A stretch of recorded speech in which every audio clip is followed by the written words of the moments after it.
Good morning students and welcome all in this last session of organizational behavior. I am Professor Rishipal from Shri Vishwakarma Skill University, and during the last 29 sessions we have taken up various topics which are very significant in understanding the subject area of organizational behavior for practicing it in the corporate industry and business houses, because in the present day without understanding the behavior of people, without understanding the overall organizational behavior, it is not possible to manage effectiveness, efficiency and productivity. And these three factors are the key factor for business, industry, corporate or any kind of organization. Even the organization may be a non-governmental, non-profit making organization, because among all the organizations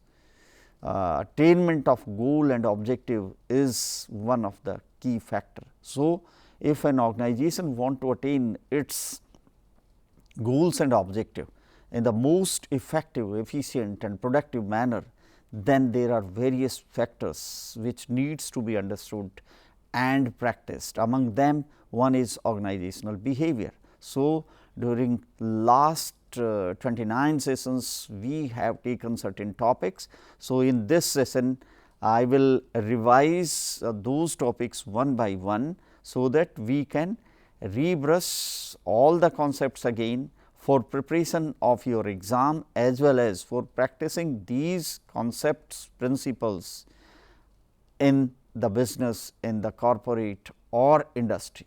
So, let us start with we started our session with one of the topic introduction to organizational behavior, where certain basic concepts and introduction to certain principles of organizational behavior, need of organizational behavior and scope was discussed, and it is mandatory for both writing the exam as well as for practicing organizational behavior in a business or industry to understand the basic concepts, because without understanding the basic concepts it is not possible to communicate. While working in the corporate, while working with the organizations, there is a standard language, there is a standard terminology, there are certain standard principles and concepts which needs to be understood, otherwise practice will be difficult. So, in the first session we discussed about the introduction of organizational behavior. Then in the next session we discussed the historical antecedent of organizational behavior, how a particular field area, a discipline has came into existence from beginning. So, if we go deep into the past, where are the traces identified for the first time? So, if we try to understand the history of organizational behavior, then it starts with the history of management itself. If we scroll back into the past, in the literature or the scientific principle management coined and given by F.W. Taylor, there itself we can find certain traces of organizational behavior. Then the various theories, various thoughts of management clearly indicates the involvement of organizational behavior, and F.W. Taylor, who is considered as father of human relational or father of behavior in the organization, he is considered as creator of certain principles which are now being practiced in the organizational behavior. It is not only understanding where the traces started, rather how it has grown up, how it has evolved and developed. We could understand all these factors in the second session of historical antecedents of organizational behavior. And yes, with the help of history we can know that how we have reached to the present state and what would be the direction, and that direction will help us to create the effectiveness and productivity among organizations. So, in the third lecture or in the third session, we discussed about various contemporary trends. The pace of development and growth in any discipline area leads to change. So, if we again go back into the past and try to find out the traces, then how gradually the organizational behavior has reached to the present state, and what are basic trends. Trends means what new factors have added from the different disciplines and how these factors are important in organizational behavior, and ultimately how organizational behavior is leading to the effective working of organization, specifically with respect to attainment of its goals. And it is not only the trend means the factors which are most significant in the present. Yes, the challenges and problems are also needs to be understood, so that the discipline can be practiced effectively for ultimately attaining the organizational goals. So, in the next, or we can say in the fifth session, we discussed about various challenges and problems faced by organizational behavior in the present time, and what could be their remedies and solutions, so that the best possible environment with respect to the behavior of people can be created. In one of my session, I told you that there can be two set of behaviors. First one is the productive set of behavior, means the set of behaviors which will help the organization to attain its organizational goal effectively, efficiently and productively. Whereas, there is another set of behaviors which is known as the counterproductive work behavior, which will hamper the organization to attain its goals, as well as it will hamper the employees to attain their personal goals and yes, of course, their organizational goals. So, by understanding the challenges and problems and by creating their remedies and solutions, somewhere we are supporting the organization to develop such kind of organizational behavior, which would be supportive in the attainment of organizational goal. And after understanding the challenges and problems of organizational behavior, we try to understand the various components in respect of individual, group, organizational structure, technology, environment. These are major factors of organizational behavior. So, in our sixth session, we understood clearly all these different factors of organizational behavior, and then in the next session, we understood the attitude or role of employees' attitude, workers' attitude in building such environment and climatic conditions, or we can say the ecosystem, which would be appropriate, which would be most conducive for attainment of organizational goal. So, in the seventh session, we understood the employees' attitude. Basically, attitude is also one of the component of behavior. Attitude is a learnt behavior which is practiced or exhibited by an individual or group while interacting with the environment. So, the organization also have an environment where there is need to practice a typical kind of attitude or a specific type of behavior, which is necessary for attainment of organizational goals. So, after 7th session, in the 8th session, we try to understand the importance of job satisfaction. Job satisfaction is a key factor for loyalty, goodwill and attachment with the organization. If an employee is not satisfied, his performance, his behavior would not be appropriate. So, to attain the satisfaction or job satisfaction, It is mandatory to understand its various components, and if employees are having appropriate level of job satisfaction, that will compulsorily enhance the performance, enhance the interpersonal relationships positively and constructively, and will be supportive in attainment of organizational goal. So, after completion of this importance of job satisfaction in organizational behavior, then we took up the 9th session, measurement of job satisfaction. Nowadays, to make the organizational working measurable, certain and free from all kind of challenges, fears and problems, it is mandatory to measure certain factors of human working. Among them, job satisfaction is one of the key element.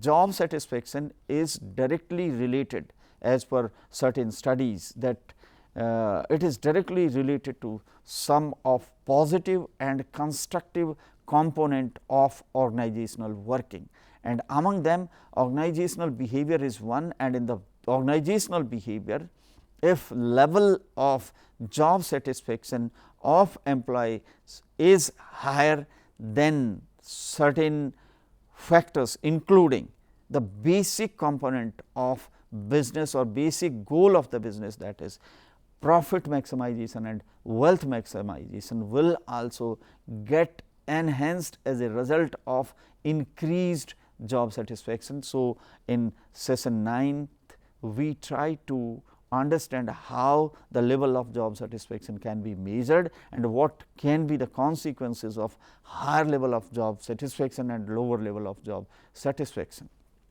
After understanding the measurement techniques of job satisfaction, in the next session we try to understand the organizational commitment. Organizational commitment means what is commitment of an employee or the group of employees in the form of a unit of organization or department of organization. What is level of commitment? What an individual want to contribute in a quantum form among various dimensions of organizational working. Understanding of organizational commitment is again mandatory to understand the organizational behavior, which will ultimately lead for the job satisfaction as well as attainment of organizational goal.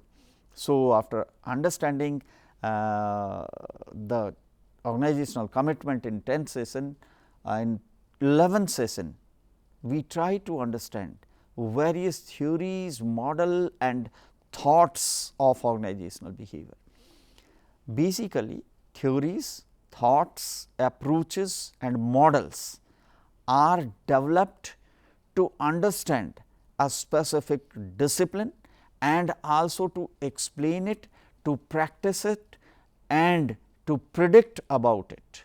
So, if we want to run an organization in effective and efficient manner, there is need to understand the various components of organizational working, and among them organizational behavior is one of the significant element, and this organizational behavior can be understood by the various theories, the thoughts, the schools and the models propounded by different philosophers, experts and people working in the field area. So, in the 11th session we try to understand the organizational behavior models, and after understanding the organizational behavior models we could switch to one of other significant topic of work motivation.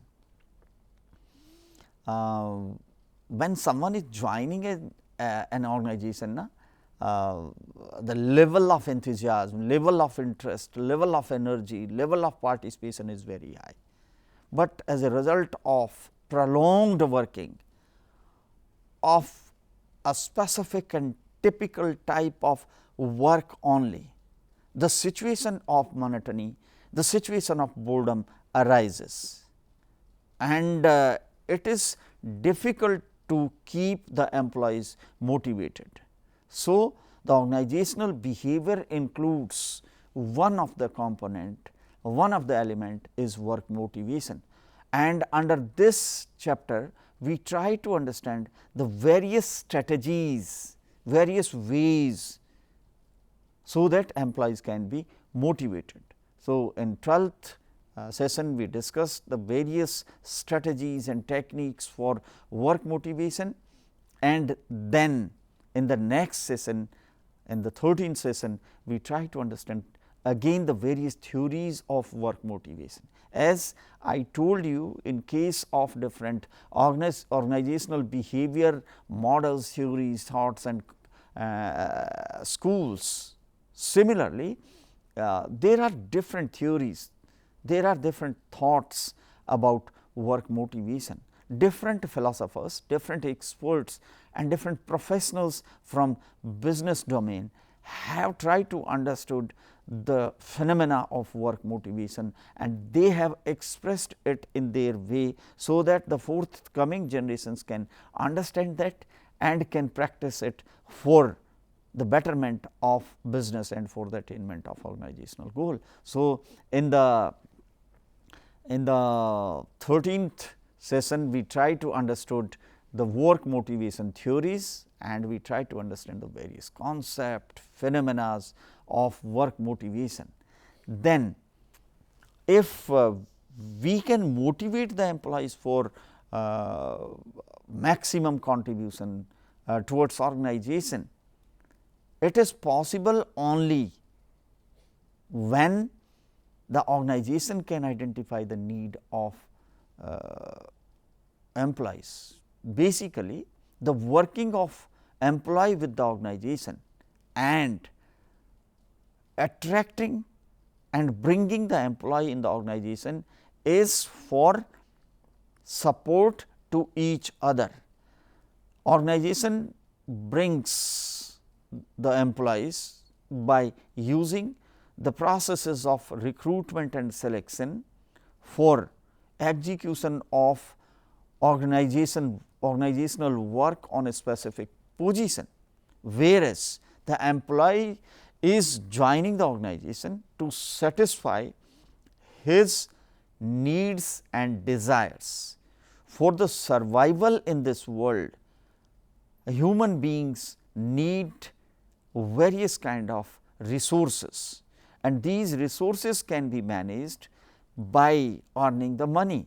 So, organizations gives opportunities to the people, so that they join the organization and work there, and in lieu or exchange of that, organization attains its goals, but in compensation organization tries to satisfy the need of employees. So, if we want to understand the effective model of organizational behavior, there is need to understand the need system of employees as well as organization, and how an overlapping section can be created, where the employees are joining the organizations willingly to satisfy their personal, social and cultural needs. So, in the session 14, we try to understand the need theories and specifically the different need hierarchy theories and other theories. Then in the next 15th session, in the continuity of need theories, there are different kind of need theories like trait and content theory, and similarly the cognitive theories. In the next 15th session, we try to understand the cognitive theories of need, and then in the 16th session, we try to understand the organizational culture. Culture is one of the basic element. In this session, I try to explain the culture various component of culture and how organizational culture supports organization to bring productivity, effectiveness and efficiency in the organization.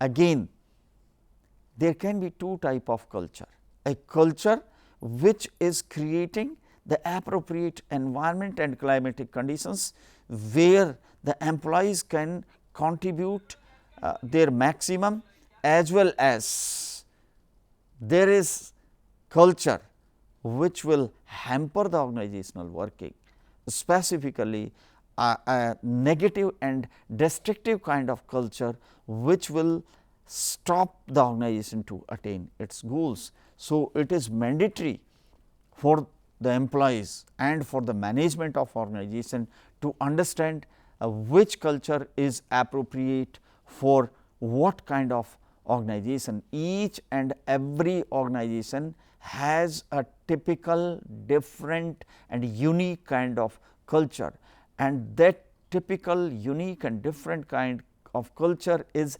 supportive to the organization for attainment its goals. So, in 16th session we understood the organizational culture, and in the 17th we again understood the importance and significance of organizational culture. And then one of other significant concept or set of concepts like perception, personality and values. Perception is basically how we interpret our environment, and organization is also one of the environment. So, how we interpret our boss, how we interpret the working of our organization, how we interpret about our work, that interpretation leads to the perception. Again, there might be a typical type of perception which would be supportive to the organization for attainment of its goals and the satisfaction of need of employees, and there would be another kind of perception which will be hampering to the attainment of organizational goal. Similarly, each and every individual has a different and unique personality. Not only that, each and every profession, each and every job needs a typical type of personality.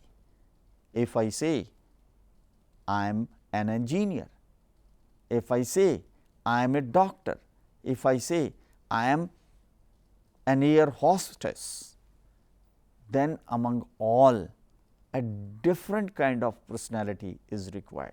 The personality of doctor should be different than the personality of an engineer, because the doctor is dealing with the human being. So, each and every profession needs a typical type of personality. So, while working on a job, what kind of perception, what kind of personality is mandatory, it is necessary to understand it, and then while recruiting and selecting people, we must verify that the person being brought in the organization should be of the appropriate perception and personality. That will help the organization to attain its goals effectively. And it is not only the perception and personality, values also. There are certain values. Values means value is a set of utility accepted, validated, approved by a particular community for its best functioning. Organization is also one of the community, and for working in the organization, being a community, there is need of certain values. Whatever kind of environment today we are thinking, whatever level of corruption we might be having in our mind, but the organizations, the businesses, the industries can sell their products and services only by inculcating values among them. And it is not only the values among products and services, there is need of observation of certain kind of values by the people working in the organization. If people will not practice the values, means the set of utilities which are most significant, socially accepted, if they will not practice that, then it would not be possible to produce the value inculcated products and services. And if the product and services are not value inculcated, it would be difficult to sell them in the market. So, in the 18th session, we discussed about perception, personality and values, and how these things can help us to run the organization or to run the management in effective manner. Then in the 19th session, we continued for the personalities and values also, and then in the 20th session, we discussed about power and politics with influence. Without delegation of authority, without empowering people, it is not possible to execute any work of organization. The power of organization rests at the top level of the organization or with the top executive of organization. The whole gamut of power lies there. Then this power is delegated to the lower level of positions in the hierarchy. So, gradually from the top level to the bottom level, the power and authority is delegated and shared among various positions, and it is mandatory. Without power and authority, people would not be able to take decision, people would not be able to influence the behavior of people, and people would not be able to take work from the employees working with them. And without execution of all these three things, attainment of goal would not be possible. So, power is one of the key factor. And then politics, as and when this word is coming in our mind, then we try to understand something negative and not supportive. No, it is not at all. Positive may be both the positive, constructive, and negative and destructive. So, for effective running of an organization or for effective management in an organization, there is need to practice the positive and constructive politics, not only the politics, but also the diplomacy. If organization is practicing the positive and constructive politics through its employees, through its different groups, units and departments, the attainment of organizational goal and level of employee satisfaction will be very high. There will be constructive contribution by the employee. In case of conflict, it is politics, positive and constructive politics, which can support to give opportunity to all the employees to solve or to resolve the conflict. So, power and politics, both power and politics can be practiced by influencing the behavior of people. So, there is need to understand how employees, workers behavior can be influenced, and without influence people cannot be motivated in the direction of execution of work and attainment of organizational and their personal goals. Then in the next session again we try to understand the empowerment and politics and its relationship and how it can be effective for the proper management of organization. So, in 21st session empowerment and politics was discussed.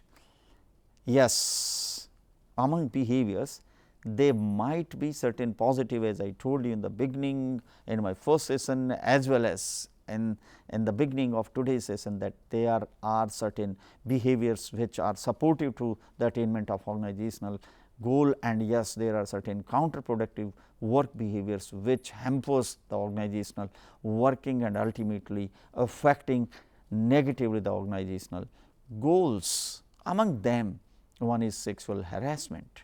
So, in session 22, we try to understand the sexual harassment and the various components, its definition, and what can be the strategies to control and check the sexual harassment, and what is verdict of Indian legal system and Supreme Courts. We try to understand that, so that after understanding the concept of sexual harassment, people can lead a healthy work life in the organization. Then another important concept or principle of leadership and its basic approaches were discussed in the session 23rd. We try to understand the leadership and its role. Basically, management is a process which cannot be executed without collaboration and team formation, and whenever there is a team, it is mandatory that there must be someone to lead the team, and that person is considered as leader of the team, that is the management or manager of the team. So, manager is a person who must have the managerial qualities as well as the leadership qualities. So, by virtue of managerial position, it is by default mandatory that person must have leadership quality or must have ability to lead. So, we try to understand that. Then in the next session, we try to understand the different leadership style which are constructive, and then the various leadership theories in the 25th, and then what are various leadership contemporary issues, because leadership is a very major factor in effective running of the organization, and what are issues and challenges and problems in leading, understanding that the appropriate method of leadership or style of leadership can be developed. And then in the 27th session, we try to understand the emotion. While interacting with the human beings, emotions plays a significant role. In this session, we try to understand various emotions and their role, and yes, how we can practice the emotions intelligently. We try to understand that also through the emotional intelligence, and yes, in the next session 28th, we understood the theories of emotions, and lastly in the 29th, the group and the group dynamics. As I shared with you that there are various components, and among them individual and group are the major component in organizational behavior or in organizational working. So, whenever we try to understand individual behavior, that relates to the psychology, and whenever we try to understand the behavior of group, that is sociology. So, in 29th session, we try to understand the group formation and the group dynamism as a result of various forces working in the organization, because there are different stakeholders, and these stakeholders have their different interests, and as a result of these different interests, different kind of forces are generated and the group dynamism develops. So, this is all for this session, and this way we have completed the whole course of organizational behavior. I am really thankful to all of you, and as we know that after 6th, 12th, 18th, 24th and 30th sessions, I have added the internal and final evaluative strategies, about which I discussed in the beginning. So, my request to all the students, they will attempt the internal and final evaluative strategies so that their evaluation can be accomplished and they can be declared whether they have received their certificate in the course or not, and their award can be shared with this. So, with this I am really thankful to all of you for participating or for joining this course. Thank you very much.